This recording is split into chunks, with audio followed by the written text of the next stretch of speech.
ගුවන් යානා එන්ජින් ලෝකයේ ගැන කතා කරන අපේ මේ ගැඹුරු විමසුමට ඔබව සාදරයෙන් පිළිගන්නවා. ආයිබෝවන්. අද අපි බලන්නේ ගුවන් යානයක හදවත වගේ තියෙන එන්ජිමක්, ඒ කියන්නේ බලශක්ති උත්පාදන ඒකකය තෝරගන්නේ කොහොමද කියන සංකීර්ණ කාරණේ දිහා. ඔව් මේක හරීම වැදගත් මාතෘකාවක්. අපිට මූලාශ්‍ර කිහිපයක් තියෙනවා, විශේෂයෙන් aircraft power plant selection and types කියන එකකින් උපුටාගත්ත කොටස්. මේවා පාවිච්චි කරලා බලමු යම් ගුවන් යානයක අවශ්‍යතාවලට, විශේෂයෙන්ම වේගයට ගැලපෙනම එන්ජිම තෝරගන්නේ කොහොමද? ඒ වගේම ප්‍රධාන එන්ජින් වර්ග මොනවද කියලා. ඇත්තටම මේ තේරීම හරිම තීරණාත්මකයි. ගුවන් යානයේ සම්පූර්ණ සැලසුමට, කාර්යක්ෂමතාවට, ක්‍රියාකාරීත්වයට අන්තිමට වියදමට පවා කෙලිම බලපානවා. අපේ මූලාශ්‍ර බලද්දි පේනවා මේක නිකම්ම තාක්ෂණික තීරණයක් විතරක් නෙවෙයි, ගොඩක් දේවල් අතර හොඳම ගැළපීම හොයාගන්න එකක්. එහෙමනම් අපි කෙලින්ම යමු කාරණාවට. මේ එන්ජිනක් තෝරා ගැනීමේදී බලපාන ප්‍රධානම සාධක මොනවද? මූලාශ්‍රවල බොහොම පැහැදිලිව කියන දෙයක් තමයි මේකෙදි වැදගත්ම දේ තමයි ගුවන් යානයේ සාමාන්‍යයෙන් පියාසර කරන බලාපොරොත්තු වෙන වේගය. ඒ කියන්නේ cruising speed එක. හරියටම හරි. හැමදේම වගේ තීරණීය වෙන්නේ ඒක මත නේද? අන්න ඒක තමයි. අපිට ලැබුණු තොරතුරු බැලුවම හරිම පැහැදිලි විවිධ වේග පරාසයන් තියෙනවා. ඒ වේග පරාසයට හොඳම එන්ජින් වර්ග තියෙනවා. ඒ කියන්නේ මූලිකවම එන්ජින් වර්ගය තීරණය වෙන්නේ වේග අවශ්‍යතාවයෙන් මත. උදාහරණයක් ගමු. පැයට සැතපුම් 250කට වඩා අඩුවෙන් සාමාන්‍යයෙන් ටිකක් පහළ උන්නතාංශයක යන පොඩි ගුවන් යාන. ඔව් පුහුණු යාන වගේ ඒවා. ඔව් ඒ වගේ ඒවා. මේවට ගොඩක් වෙලාවට තෝරාගන්නේ reciprocating engine. reciprocating engine කියන්නේ හරි. මේවා අර කාර් එන්ජින් වලට ටිකක් සමානයි. සිලින්ඩර් පිස්ටන් පද්ධතියකින් වැඩ කරන්නේ. ආහා. ඒ කියන්නේ අඩු වේගයේදී මේවා කාර්යක්ෂමයි. වියදමත් අඩු වෙති. නිෂ්පාදන නඩත්තු වියදම්. ඔව් ඒක තමයි ප්‍රධානම වාසිය. අඩු වේගවලදී ඉන්ධන පිරිමැස්ම හඳයි. අනිත් ජෙට් එන්ජින් එක බැලුවම. ආරම්භක වියදම ගොඩක් අඩුයි. ඒක තමයි මේව ගොඩක් වෙලාවට තෝරගන්න හේතුව. හරි. හැබැයි ප්‍රශ්නයක් එනවා ගුවන් යානයට ගොඩක් උඩින් යන්න ඕනේ නම් අඩි 30000කටත් වඩා උඩින් වගේ. එතකොට සාමාන්‍ය reciprocating engine එකේ බලය ඒක අඩු වෙනවා. මොකද වාතය තුනි නිසා නේද? හරියටම හරි. වාතය තුනි වෙනකොට එන්ජින් මට යන වාතය මදි වෙනවා. එතකොට බලය අඩුයි. හැබැයි ඒකටත් විසඳුමක් තියෙනවා. ඒ මොකද්ද? ඒකට කියන්නේ turbo supercharged කරපු turbo supercharged reciprocating engine කියලා. මේ එන්ජින් වල තියෙනවා turbo charge එකක් හරි supercharge එකක් හරි. ඒකෙන් කරන්නේ අර උඩ තියෙන තුනි වාතය අරගෙන ඒක සම්පීඩනය කරලා, ඒ කියන්නේ තද කරලා එන්ජින් මට යවන එක. එතකොට උඩදීත් මුහුදු මට්ටම වගේ බලයක් ගන්න පුළුවන්. ඔව් ගොඩක් දුරට ඒ බලය පවත්වා ගන්න පුළුවන් වෙනවා. හරිම හොඳයිනේ. එතකොට අනිත් පැත්තෙන් gas turbine engine, ඒ කියන්නේ jet engine වර්ග මූලාශ්‍රවල කියනවා ඒවා උඩදී පියාසර කරද්දී ලාභදායකයි කියලත්. ඔව් gas turbine engine කියන්නේ turbo jet, turbo fan, turbo prop වගේ engine. මේවා ඉහළ උන්නතාංශවලදී, ඒ කියන්නේ අඩි 30ක් 40000 වගේ උඩදී පියාසර කරද්දී අර reciprocating engine වලට වඩා ඉන්ධන අතින් කාර්යක්ෂම වෙන්න පුළුවන්. හැබැයි ලොකුම ප්‍රශ්නේ තමයි මේවා ගණන් අධිකයි. හදන්නත් සංකීර්ණයි. ඉතින් සමහර වෙලාවට ඉහළ ක්‍රියාකාරීත්වයක් ඕන උනත් අර වියදම නිසා වෙනත් විකල්පයක් තෝරගන්න වෙන වෙලාවල් තියෙනවා. ඒකත් බලපානවා. හරි. එහෙනම් අපි වේග සීමාව ටික කුඩට ගෙනියමු. පැයට සැතපුම 180ත් 350ත් අතර වඩා වේගයක්. මේක අර මධ්‍යම ප්‍රමාණයේ ප්‍රවාහන යාන එහෙම නැත්නම් කලාපීය ගුවන් සේවාවලට අදාළයි නේද? අනහලි. ඒ වේග පරාසයට තමයි ගොඩක්ම ගැලපෙන්නේ turbo prop engine. turbo prop. ඒකත් ඇත්තටම gas turbine එකක්. හැබැයි ඒකේ නිපදවන බලයෙන් වැඩි හරියක් යොදවන්නේ ඉස්සරහින් තියෙන ප්‍රචාලකයක්. ඒ කියන්නේ propeller එකක් කරකවන්නේ. හරි. අපේ මූලාශ්‍රවල කියන විදිහට මේවයි තියෙන ලොකුම වාසියක් තමයි එන්ජින් මේ බරට සාපේක්ෂව නිපදවන බලය. power to weight ratio එක. ඒක ගොඩක් ඉහළයි. ඒ කියන්නේ? ඒ කියන්නේ reciprocating engine එක බරම තියෙන turbo prop engine එකකින් ඊට වඩා වැඩි බලයක් ගන්න පුළුවන්. එතකොට යානයට. එතකොට ගුවන් යානට පුරුවන් වැඩිපුර බරක්, ඒ කියන්නේ එක්ක වැඩිපුර ඉන්ධන නැත්නම් වැඩිපුර මගින් හරි බඩු හරි අරන් යන්න. ඒක ලොකු වාසියක්. ඔය ATR යාන වගේ ඒවායේ තින්නේ මේව නේද? ඔව්. බහුලවම දකින්න තියෙන ඒ වගේ යානවල. රයිට්. එතකොට අද කාලේ අපි නිතරම දකින ලොකු මගි ජෙට් යාන. ඒවා යන්නේ පයට සැතපුම් 350ටත් වඩා වැඩියෙන් සමහර වෙලාවට ශබ්ද වේගයට කිට්ටු වෙන්නේද? මැච් 0.8 0.9 වගේ. ඔව්. ඒ අධිවේගී හැබැයි ශබ්දයේ වේගයට වඩා අඩු. ඒ කියන්නේ සබ්සොනික් පියාසරි. අනේවට තමයි ටර්බෝ ෆෑන් එන්ජින්ස් පාවිච්චි කරන්නේ. ටර්බෝ ෆෑන් අද ලෝකේ තියෙන මගී ගුවන් සේවාවල බහුතරයක් ජෙට් යානවල තියෙන්නේ මේ වර්ගය. මේකේ විශේෂත්වයක් තියෙනවා එන්ජින් මේ ඉස්සරහම තියෙනවා ගොඩක් ලොකු විදුලි පංකාවක් වගේ එකක්. ෆෑන් එකක්. ඔව්. ඒකෙන් එටුලට ගන්න වාතයෙන් පොඩි ප්‍රමාණයක් තමයි එන්ජින් මේ එටුලෙන් දහන කුටීරේ හරහා ගිහින් තෙරපුම හදන්නේ. වැඩිපුර වායු ප්‍රමාණයක් ලොකු කොටසක් අර දහන කුටීරේ මග ඇරලා ඒ කියන්නේ බයිපාස් කරලා පිටිපස්සෙන් පිට වෙනවා. ඒ බයිපාස් වාතේනුත් තෙරපුමක් එනවද? ඕ ඒකිනුත් තෙරපුමට උදව්වක් වෙනවා. ඒ වගේම තමයි එන්ජින්ම සිසිල් කරන්නත් සද්ද අඩු කරන්නත් ඒක උදව් වෙනවා. ඒකයි එහෙනම් මේවා අනිත් ජෙට් එන්ජින් වල වඩා ටිකක් නිශ්ශබ්ද. ඔව් ඒක ප්‍රධාන හේතුවක්. ඒ වගේම ඉහළ වේගවලදී කාර්යක්ෂමතාවත් වැඩි. හරිම පැහැදිලි. ඒටුපට ශබ්දයේ වේගයත් පහු කරන් යන යාන. සුපර්සොනික් හමුදා ප්‍රහාරක යාන. ඉස්සර තිබ්බ කොන්කෝඩ් වගේ ඒවා. ඔව් මැක් 1 ඒ කියන්නේ ශබ්දයේ වේගය හෝ ඊටත් වඩා වැඩි වේගය ඒවට අවශ්‍යතාවය වෙනස්. ඒකට තමයි සාමාන්‍යයෙන් පාවිච්චි කරන්නේ පිරිසිදු ටර්බෝජෙට් එන්ජින්. පියෝ ටර්බෝජෙට්. එහෙම නැත්නම් ඒවායේ දියුණු කරපු ආකාර. ටර්බෝජෙට් එකකදී වෙන්නේ ඇතුළට ගන්න සම්පූර්ණ වාතයම දහන කුටීරයේ හරහා ගිහින් අධික වේගෙන් පිටිපස්සෙන් පිට වෙලා තෙරපුම හදන එක. මේවා අතිශයින්ම ඉහළ වේගවලට හොඳයි. හැබැයි අඩු වේගවලදී අර ටර්බෝ ෆෑන් තරම් කාර්යක්ෂම නැහැ. ඒ වගේම තව දෙයක් තියෙනවා සමහර වෙලාවට අමතර තල්ලුවක් තෙරපුමක් ඕන වෙනවා. ඒකට පාවිච්චි කරනවා ආෆ්ටර් බර්නර් කියන තාක්ෂණය. ආෆ්ටර් බර්නර්. ඔව් එන්ජින් මේ අර ටර්බයින් එකෙන් පස්සේ තවත් ඉන්ධන ටිකක් දහනය කරනවා පිටවෙන වාතයට. එතකොට එකපාරට ලොකු තෙරපුමක් එනවා తాවකාලිකව. හමුදා යාන යම වේගෙන් උඩ යන පාවිච්චි කරනවා නේද? ඔව් ගුවන්ගත වෙද්දී එම් නැත්තම් සටම් උපාමාරු වලදී වගේ. තව වර්ගයක් තියෙනවා ලෝ බයිපාස් ටර්බෝ ෆෑන් කියලත්. ඒවත් සුපර්සොනික් වේග වලට පාවිච්චි වෙනවා. ඒවයි අර බයිපාස් වාතය ටිකයි තියෙන්නේ. හයි බයිපාස් ඒවට වඩා ටර්බෝ ජෙට් එකට ටිකක් කිට්ටුයි. හරිම පැහැදිලි. එතකොට මේ බලද්දී වේගය තමයි ප්‍රධානම දේ වගේ පේන්නේ එන්ජිනෙම තෝරගන්න. ඔව් මූලිකම සාධකය. ඒත් අපි අර කලින් කතා කරා වගේ වියදම එන්ජින් මේ බර ඉන්ධන පාවිච්චිය ඔය වගේ තාක්ෂණික දේවලුත් ගොඩක් බලපානවා නේද? සමහර වෙලාවට තාක්ෂණිකව හොළම එක වුණත් මිල නිසා තෝරන ගන්න පුළුවන් නේද? අනිවාර්යෙන්ම මූලාශ්‍ර වලත් එක කියනවා. ඉංජිනේරුවන්ට හරිම වැදගත් දේවල් දෙකක් තියෙනවා. එකක් තමයි එන්ජින් මේ නිශ්චිත බර specific weight. ඒ කියන්නේ එන්ජින් මේ බරට සාපේක්ෂව දෙන බලය කොච්චරද කියලා. අනික තමයි නිශ්චිත ඉන්ධන පරිභෝජනය specific fuel consumption SFC. ඒ කියන්නේ දෙන බලයට සාපේක්ෂව දහනය කරන ඉන්ධන ප්‍රමාණය. අඩු බරකින් වැඩි බලයක් අඩු ඉන්ධන ප්‍රමාණයකින්. ඒක තමයි ඕනේ. ඔව් හැමෝම බලන්නේ ඒක. හැබැයි මේ ඉලක්කම් විතරක්ම නෙදෙයි බලන්නේ මූලාශ්‍රවල කියන විදිහට සමහර වෙලාවට අන්තිම තීරණය ගන්නේ මේ විශ්ලේෂණ දත්තවලට අමතරව තව ප්‍රායෝගික කාරණා බලලා. ඒ කියන්නේ නඩත්තුව කොච්චර ලේසිද අමතර කොටස් හොයාගන්න පුළුවන්ද එන්ජින්ම කොච්චර විශ්වාසදායකද ඔය වගේ දේවල්. ඒ කියන්නේ සමහර විට අර කඩදාසිය හොඳම ඉලක්කම් තියෙන එන්ජින්ම නෙවෙයි දිගු කාලිනව බලද්දී සම්පූර්ණ මෙහියුම් චක්‍රයේ පුරාම වඩාත්ම වාසිදායක එන්ජින් තෝරගන්න පුළුවන්. ඒක නම් හරි. එතකොට තමයි සම්පූර්ණ චිත්‍රය පේන්නේ. හරි. දැන් අපි යමු මේ එන්ජින් වර්ග කරන විදිහ දිහාට. මූලාශ්‍රවල ක්‍රම කීපයක් ගැනම කියනවා. ඔව් එන්ජින් වර්ග කරන්න පුළුවන් ප්‍රධාන විදි කීපයක් අපේ මූලාශ්‍රවල තියෙනවා. උදාහරණයක් විදිහට එකක් තමයි ඒවයි ක්‍රියාකාරී චක්‍රය. operating cycle එක. ඒ කියන්නේ අර ද්විපහ 2 stroke ද සිව්පහ 4 stroke ද කියන එක වගේ. reciprocating engine වලට අදාළයි. අර කා එන්ජින් වගේ සිව්පහ. compression power exhaust ගැහුවම තමයි එක බල පහරක් එන්නේ. ද්විපහරේවත් තියෙනවා ඒව සරලයි සැහැල්ලුයි ඒත් කාර්යක්ෂමතාව අඩු වෙන්න පුරුවා. හරි. තව ක්‍රමයක් තමයි සිලින්ඩර සකස් කරලා තියෙන විදිහ. සිලින්ඩර් arrangement එක. මේකත් reciprocating engine වලට අදාළයි. අපි පස්සේ මේ ගැන තව විස්තර කතා කරමු. අර inline V වර්ගීය radial opposed කියනවා. හරි. තුන්වෙනි ක්‍රමය තමයි තෙරපුම.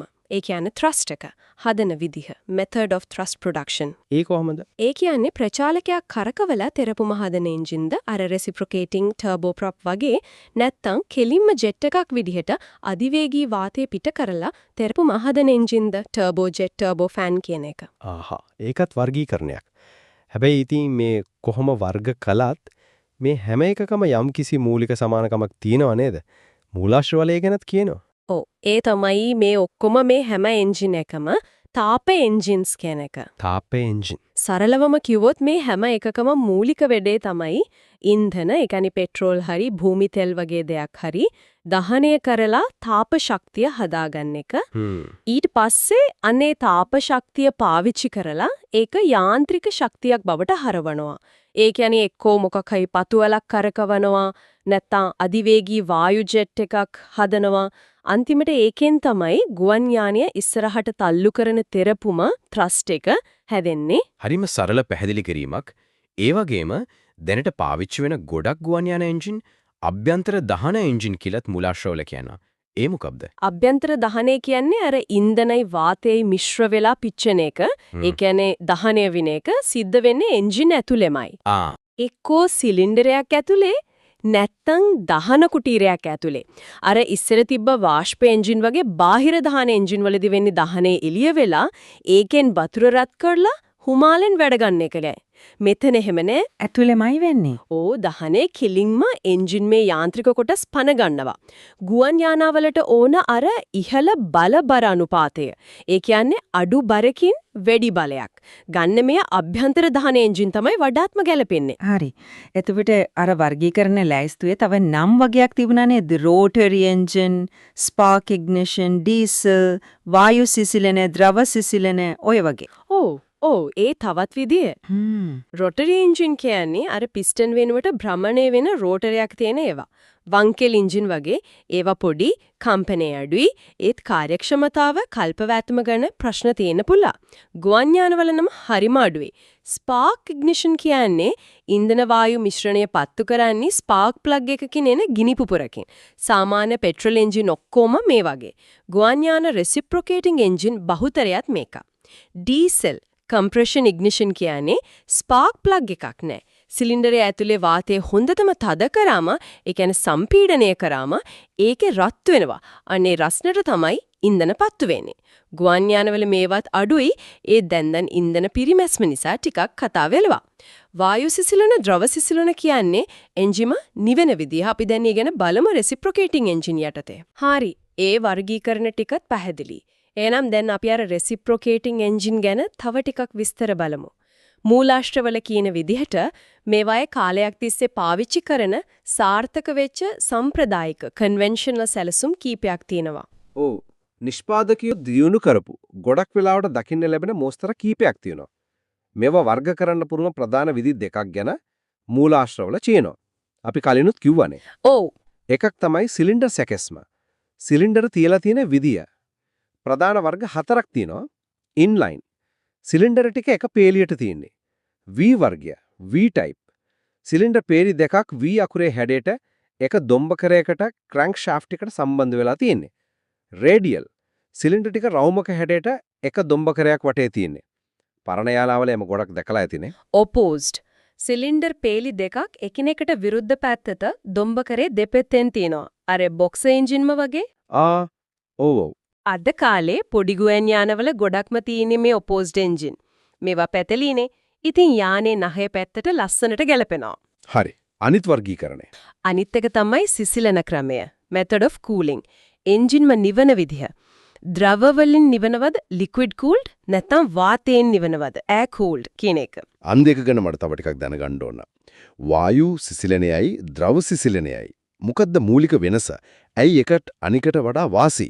ඒක වැදගත් ප්‍රශ්නයක්. මොකද බරටයි ක්‍රියාකාරීත්වයටයි කෙලින්ම බලපානවා. මුලාශ්‍රය කියන විදිහට ඇත්තරම ඕනම පිස්ටන් එන්ජිනයක් අන්තිමට නිවෙන්නේ නම් අර වැඩිපුර හැදෙන රස්නය අවට වාතයට මුදා හැරලා තමයි. හැබැයි ඒ රස්නය සිලින්ඩරේ ඉඳන් වාතයට යන පාර අනුව තමයි මේ වර්ග දෙක වෙන් වෙන්නේ. එතකොට වායු සිසිලනය කියන්නේ සරලවම රස්නේ කෙලින්ම වාතයට. ඔව්. වායු සිසිලන air cooled එන්ජින්මක සිලින්ඩර් වලින් සිලින්ඩර් හෙඩ් වලින් එන රස්නේ ඒ වටේ යන වාතයට කෙලින්ම යනවා. හරි. මේක හොඳට වෙන්න සිලින්ඩර් බිත්තිවල එළියෙන් හීනීඩ ලෝහ තටු වගේක් හයි කරලා තියෙනවා. කූලින් ෆින්ස් කියලා කියන්නේ. රේඩියේටරේ තියෙනා වගේ. ඒ වගේ. හැබැයි එන්ජින් වටේව ඒ ෆින්ස් නිසා රස්නේ පිට වෙන්න තියෙන ඉඩ. ඒ කියන්නේ පෘෂ්ඨ වර්ගඵලය ගොඩක් වැඩි වෙනවා. එතකොට ඉක්මනට නිවෙනවා. මූලාශ්‍රවල හැටියට අද තියෙන ගුවන් යාන රිසිප්‍රොකේටිං එන්ජින් වලින් වැඩි හරියක්ම මේ වායු සිසිලන ඒවා. එයයි. මොකද මේ ක්‍රමයේ සරලයි. අමතර බර අඩුයි. සැහෙල්ලුයි. අර කා එන්ජිනෙම වගේ රේඩියේටර් වතුර පම්ප ඔය මුකුත් නැහැ. හරියටම හරි. අන්න ඒව ඔක්කොම ඕන වෙන්නේ ද්‍රව සිසිලන liquid cooled engine එකට. ඒකෙදි වෙන්නේ සිලින්ඩර් වටේ තියෙන කුහර ඇතුලෙන් විශේෂ දියරයක් කූලන්ට් එකක් යනවා. සාමාන්‍යයෙන් වතුරයි ග්ලයිකොලුයි වගේ මිශ්‍රණයක්. හරි. සිලින්ඩර් වල රස්නේ උරාගන්නේ අන්නේ දියරය. ඊට පස්සේ ඒ රත්තුන දියරය බට දිගේ ගිහිල්ලා වාතය වදින තැනක තියෙන රේඩියේටරයක් ඇතුලෙන් යනවා. කායකේ වගේමයි. ඔව්. එතනදි තමයි දියරයේ රස්නය වාතයට ගිහින් දියරය ආයෙත් නිවෙන්නේ. ඉතින් බලන්න මේකට අර කූලන්ට් එක බටපද්ධතිය පොම්පයක් රේඩියේටරයක් ඔය ඔක්කොම ඕනේ. ඒ කියන්නේ බර වැඩි. ඔව් බර වැඩි. ගුවන් යානයකට බර කියන්නේ හරිම තීරණාත්මක දෙයක් නේ. ඉතින් ඒක අවාසියක්. ඒත් එහෙනම් ඇයි ද්‍රව සිසිලන එන්ජින් තාම තියෙන්නේ? වාසියක් උතේතිනේ. ලොකු වාසියක් තියෙනවා. ඒ තමයි එන්ජිම ගොඩක් කාර්යක්ෂමව ඒකාකාරීව නිවන්න පුළුවන්. එතකොට එන්ජිම ඕනවට වඩා රත් වෙයි කියන බය අඩුයි. ඒ කියන්නේ ඉංජිනේරුවන්ට පුළුවන් එකම සයිස් එකේ එන්ජිම එකකින් වැඩි සම්පීඩනයක් දාලා වැඩි බලයක් ගන්න රස්නේ ගැන බය නැතුව. ඒක ලොකු දෙයක්. ඔව්. ඒ වගේම ද්‍රව සිසිලන එන්ජින් වල සිලින්ඩර් ටික ලං කරලා හදන්න පුරුවන්. එතකොට සම්පූර්ණ එන්ජිමේ ඉස්සරහ පෙනුම ෆ්‍රන්ටල් ඒරියා එක අඩු වෙනවා. ඒක ගුවන් ගතිකත්වයට ඇරෝඩයිනමික්ස් වලට හොඳයි. හරි. ඉතින් ගොඩක් බලවත් ඉහළ ක්‍රියාකාරීත්වයක් ඕනේ එන්ජින් වලට ද්‍රව සිසිලනේ හොඳයි. හැබැයි සාමාන්‍ය පොඩි ගුවන් යාන වලට අර වායු සිසිලනේ සරලකමයි අඩු බරයි හොඳටම ඇති. මේකත් අර අපි කිව්ව ට්‍රේඩ් ඔෆ් එකත් බර සංකීර්ණකම වැඩි වුණත් වැඩි බලයක් ගන්න පුරුවන්. හරි. දැන් සිසිලන ක්‍රම ගැන හොඳ අවබෝධයක් ආවා. එතකොට අර සිලින්ඩර සැකස්ම අණුව වර්ග කරද්දී මුලින්ම කිව්ව ඉන්ලයින් එන්ජින් ගැනත් පොඩි විස්තරයක් තිබුණා නේද මූලාශ්‍රයේ? ඔව් කෙටියෙන් තිබුණා. ඉන්ලයින් එන්ජින් එක කියන්නේ සිලින්ඩර ටික එකම පේලියට දොම්බකරයට උඩින් හරි යටින් හරි තියෙන එක. මූලාශ්‍රයේ කියන විදිහට සාමාන්‍යයෙන් ඉරට්ට ගානක් තමයි සිලින්ඩර තියෙන්නේ. 4ක් හරි 6ක් හරි වගේ. ඒ තුනේ ඒවත් හදලා තියෙනවලු. මේව ද්‍රව සිසිලන වෙන්නත් පුරුවල් වායු සිසිලන වෙන්නත් පුරුවල්. වාසිය තමයි එන්ජින්ව පටුයි. හැබැයි අවාසිය තමයි සිලින්ඩර ගාන වැඩි වෙනකොට එන්ජින්ම දිග වැඩි වෙනවා. අර දොම්බකරයේ දිග නිසා කම්පන ප්‍රශ්න එන්නත් පුළුවන්. හරි. එතකොට අද අපි මේ මූලාශ්‍ර පාවිච්චි කරලා ගුවන් යාන එන්ජින් තෝරගන්න එක ගැන වර්ග කරන විදිහ ගැන සෑහෙන ගැඹුරට කතා කළා. ඔව්. ප්‍රධාන වශයෙන්ම මතුවුණු කාරණය තමයි ගුවන් යාන වේගය අනුව එන්ජින් වර්ගයේ තීරණය වෙන විදිහ. අඩු වේගවලට reciprocating, ටිකක් වැඩි වේගවලට turboprop, ඊටත් වැඩි අධිවේගී ගමන් වලට turbofan. අන්තිමට ශබ්දයේ වේගයත් පහු කරනවා නම් turbojet වගේ ඒවා. ඒ වගේම අපි බැලුවා එන්ජින් වර්ග කරන්න පාවිච්චි කරන විවිධ දේවල්. ක්‍රියාකාරී චක්‍රය, දහන ක්‍රමය, සිසිලන ක්‍රමය. ඔය වගේ reciprocating engine වල අර වායු සිසිලනයයි ද්‍රව සිසිලනයයි අතර වෙනස ඒවයි වාසි අවාසි විශේෂයෙන් අර බරයි ගන්න පුළුවන් බලයයි අතර තියෙන ගැළපීම. ඒක ගැනත් කතා කළා. ඔව්. ඉන්ලයින් එන්ජින් ගැනත් පොඩ්ඩක් කිව්වා. මේ හැම තේරීමක්ම අන්තිමට ක්‍රියාකාරීත්වය බර වියදම නඩත්තුව කාර්යක්ෂමතාව ඔය ඔක්කොම අතර හොඳම සමතුලිත තැන හොයාගන්න එකක් කියලා පැහැදිලි වුණා නේද? ඔව්. ඒකනම් පැහැදිලි. මේ ඔක්කොම අහගෙන ඉද්දී මගේ හිතට එන ප්‍රශ්නයක් තමයි අනාගතයේදී මේ ගුවන් යාන බලශක්ති තාක්ෂණය කොයි පැත්තට යයිද? අද අපි කතා කරපු මේ මූලික එන්ජින් වර්ග මේවාම දියුණු වෙයිද නැත්නම් සම්පූර්ණයෙන්ම වෙනස් තවත් කාර්යක්ෂම පරිසරයට තවත් හොඳ බලශක්ති ප්‍රභවය නේද? ඒක හරිම කාලෝචිත වැදගත් ප්‍රශ්නයක්. අද අපේ මූලාශ්‍රවල තිබුණේ දැනට තියෙන ස්ථාපිත වෙච්ච තාක්ෂණයන් ගැනනේ. ඒත් මේ ක්ෂේත්‍රය නිතරම වෙනස් වෙනවා. ඉන්ධන පිරිමැස්ම තව වැඩි කරන්න, සද්දේ අඩු කරන්න, අර හරිතාගාර වායු විමෝචනය අඩු කරන්න ලොකු උත්සාහයක් තියෙන ලෝකේ පුරාම. ඔව්. සමහර විට අනාගතයේදී විශේෂයෙන්ම ටිකක් දුර අඩු ගමන් වලට සම්පූර්ණයෙන්ම විදුලියෙන් වැඩ කරන එන්ජින් එන්න පුළුවන්. එහෙම නැත්නම් දැනට තියෙන තාක්ෂණය එක්ක විදුලිය එකතු කරපු හයිබ්‍රිඩ් එන්ජින්ස් ප්‍රධාන වෙන්නත් පුළුවන්. අද කතා කරපු එන්ජින් වර්ගත් නැති වෙන්නේ නැහැ. ඒවත් තව තවත් කාර්යක්ෂම වේ. අලුත් අමුද්‍රව්‍ය, අලුත් දහන ක්‍රම එහෙම පාවිච්චි කරලා. ඒ කියන්නේ එකතුවක් වගේ වෙයි. බොහෝ දුරට එහෙම වෙන්න පුරුණ. මේ තාක්ෂණයන්ගේ එකතුවක් සහ තව දුරට දියුණු වීමක්. ඒ ගැන හොයලා බදන එක ඇත්තටම වටිනවා. එසේනම් ගුවන් යාන එන්ජින් ලෝකයේ පිළිබඳ අද දවසේ මේ ගැඹුරු විමසුම අපි මෙතනින් අවසන් කරනවා. තවත් මේ වගේම රසවත් මාතෘකාවක් එක්ක අපි ඉදිරියේදී නැවත හමු වෙමු.